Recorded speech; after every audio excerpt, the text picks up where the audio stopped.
unless you can be like on top of him the entire time that like somebody's there, he should be like in his crate or gated off area.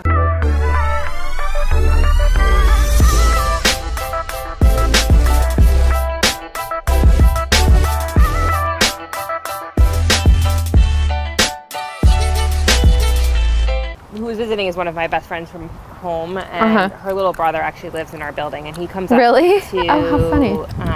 Like have dinner with us all the time. Yeah. And Bacon is not warmed up to him. I mean, it's been like 4 really? months. 4 months? Nipped at him twice now, and he's the only person that he's done that to. Really? And like, wow. They were just shaking hands, and Bacon like lashed onto his shirt.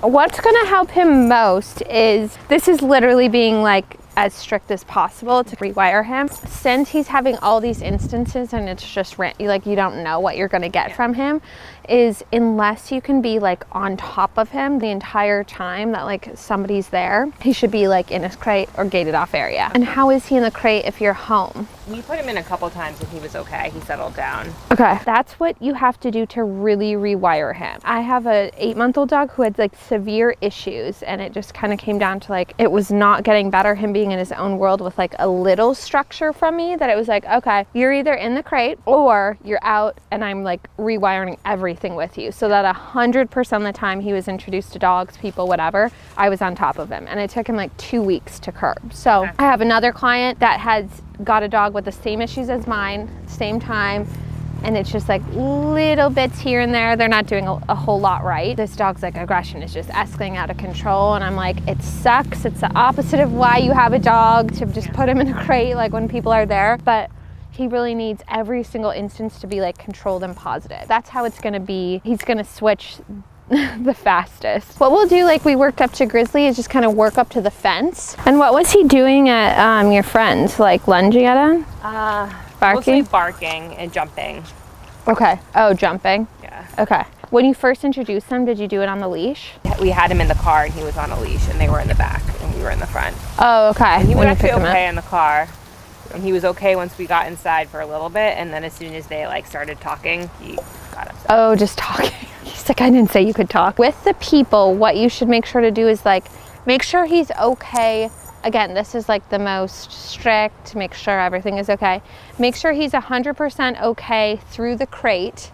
Like you could even bring the crate out into the living room with them moving, like shifting, like sitting down, up, walking around, and then talking as well. So once he's desensitized of that for a while through the crate, and same thing through the crate, you don't have to just like let him sit in the room and like bark and be stressed about it. You can be on top of him, you know, you can like be sitting next to him and just directing him like through the crate. Once he's good with that, then take him out on the leash and do the same kind of thing. Make sure he's good with like the next step of like all their movements up and down, all of that.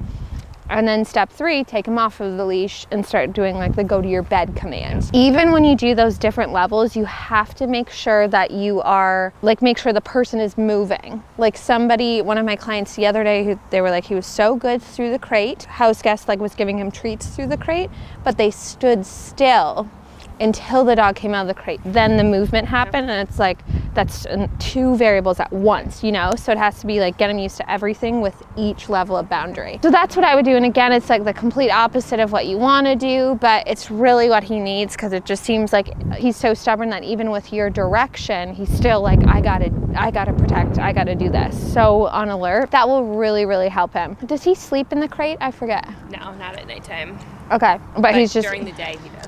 He's in the crate for his like little 3-hour increments. We got up to 4.5 hours. No way! And he didn't pee. Wow. You want to say hi to people, Bacon? So this is another thing that you guys can do. Like one of your walks should be like just focusing on finding a more low-key area where you can distance, or, you know, just going off in the grass a little bit and just being completely still.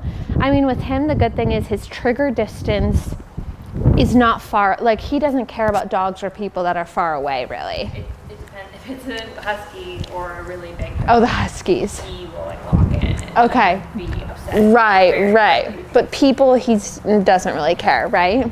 Unless they're being like Yeah, those different triggers. So I mean, if you saw something like that, you'd want to back up even more. I would go off and try to make his walk, be like, you guys just go out there and like sit and keep his focus during things like this.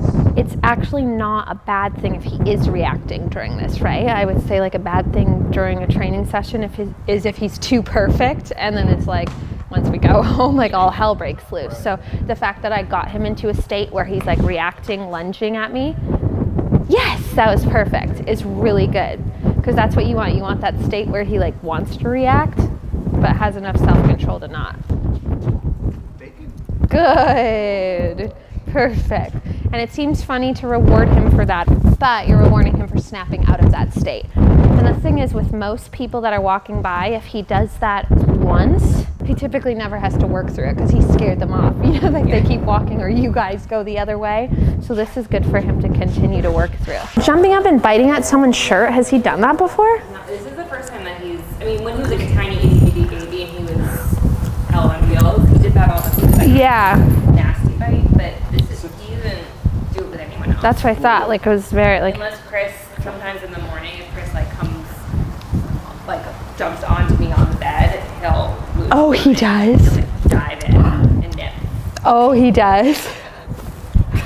That would be a really good time to work through it. Yeah. This sounds so funny, but like first I would have him work through it in the crate. So have him like in the crate on the floor next to the bed, and you would have to shift his focus away though. So be like, have his focus, have him sit, then have Chris do it and just be like calling his name the whole time. It sounds so funny, but it's putting him into those like protective states. It's actually perfect if it like happens to you. Once he's good with that, then have him be like sitting there and command him like stay, wait, you know, while it happened, just shifting his mind over. And if you think he has enough self-control right away to just be out of the crate and you tell him like sit, stay, then jump on the bed, and then you think he has enough self-control to kind of follow your command, you can start with that. But I think that'd be really good to do. Okay. Do you think he would? Does he follow stay well? Stay now. Like he'll go to his bed now, but like he jumps right out of it. Okay, we didn't really work on a stay though, right?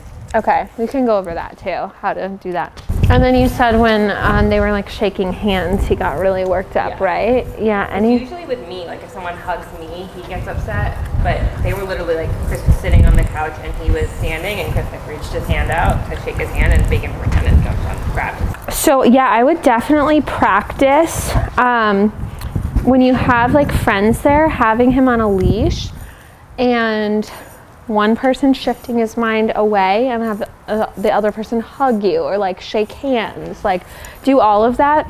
He's never going to be desensitized of it if he's just staring, thinking it's negative. Him more than any dog, like negative thoughts just build and build and build. If he just keeps being exposed to it, he has to be exposed to it and learn that it's okay to turn his back on it and not have to be like protecting you and worrying about it. And then he's like, oh wow, that's way less stressful for me. And then he'll get over it.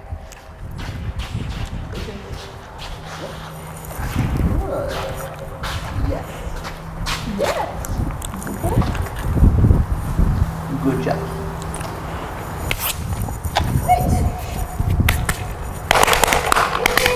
Good boy.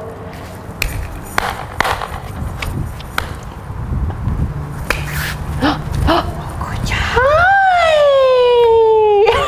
That look. Yes, good boy.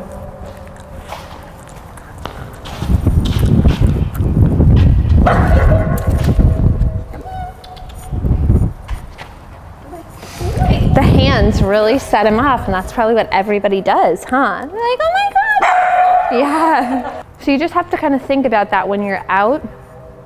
You can't obviously control the trigger and the distraction, but you can control where he's at, or like even in the house, like, okay, back to the crate then if this is too much for you. Don't be afraid to go forward and backward between crate and like on the leash. You know, if he's hanging out with you guys on the leash, everything's good, then movements start happening. You try to redirect him and he's just too worked up. Okay, back to the crate for a little bit.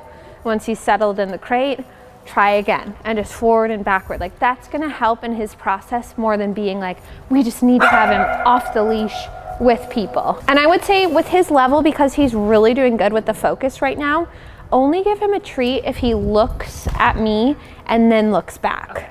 Just because he's got so much focus that he's at the level with this being so controlled that we want to let his mind go to teach him to snap out of it. Now, if he's looking at me for too long, you can call him out of it. Good! Good decision. That was really good. That was a hard decision. You could see it. Yes, good. That's so good. That my friend was pointing out is that it's very confusing because he's barking and he's wagging his tail like crazy. Is that just a stress response, or? Yeah, never look at his tail. I mean, I just said that with the wagging the tail because he's looking at you and wagging his tail, so I know it's happy. But when he's looking at, I haven't even looked at his tail once when he's looking at me. It's like the last thing that I look at because it can just be like worked up. There's just more that goes into a tail wag. It's about like how fast the tail's wagging, which way it's wagging. Is it going in a circle? Some people even say if it goes to the left first versus, like there's just so much more behind it that it doesn't really give you a good definition about it.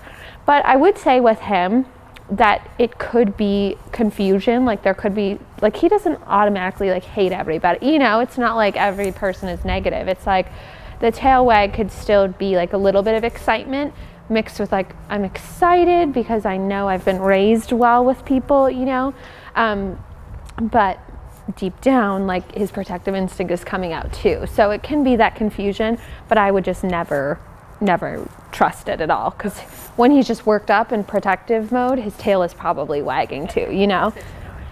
And the best thing to look at the tail though, if you are going to look at it, is the height of it. So the height and stiffness of it are the two #1 indicators of it. So if it's up, it's like more dominant stance. If it's down, of course, everybody knows like a tail between the legs or down is more fearful. But sometimes like straight out and stiff can still mean really stiff, you know, when he gets into that mode. So, Lightning bolt tail when it's like. oh, does it go out straight? Like just straight across? Like up and straight. Oh, up. Yeah. Oh, really? So the up, if it's like up closer to his butt, it's probably dominant stiff, which is the worst that you could have. His lightning bolt is the worst. You're like, not surprised. So here's the thing about the picking a little dog up is, I don't think you guys do it, but a lot of the times people just do it when like the dog sees a big dog, and that makes the dog fear dog. So they're like, oh, I have more of a need to be on alert. Now, if it's like a management situation, because you live downtown and you're walking by and you don't want him or other dogs to get hurt, completely fine. Because realistically, he doesn't even realize what's going on because he's in that state. I do it more for the small children just because I don't want to like. Yeah. Oh, 100% fine. Yeah, I think that's fine. We can use. One of my clients has a kid that's like I'm really close with, and like she's like, use her anytime. Like she's got her kids like rolling on the floor with the dogs, like so funny. But we could definitely do that. Yeah. A lot of like through the crate work, you know, with like a kid. So we could definitely do that to desensitize him. Another thing you guys could do is do the same kind of working up outside of like a kid's park. That sounds funny, but like just getting him used to like they're running around, they're playing, they're screaming, they're, you know, everything at a distance, and working his way up to that. That'd be really good. That's a good idea. And then like with Matt, because he is like at our disposal right now, it's our friend who lives in the building. Oh, okay, like, perfect. We like use him in that way too. Oh, because he's not totally fine with him. That's perfect to use him. So what I would do is like a trial thing with Matt. Have him be in the crate when he first comes. Make Matt literally be like, hi, Bacon. I guess he doesn't even have to be like focused on him, but just talking, moving around, all of that. Level 1, get him used to that. That could be, and when I say get him used to that before moving to level 2, that literally could be the extent of everything the next 3 times that Matt comes over. You know, like it does no rush on anything. It's just at Bacon's like progression. Or he could be over it in 3 minutes. You know, you just never know with the dog. So just make sure he's 100% okay, not reacting at any kind of movements, all of that. And you're just directing Bacon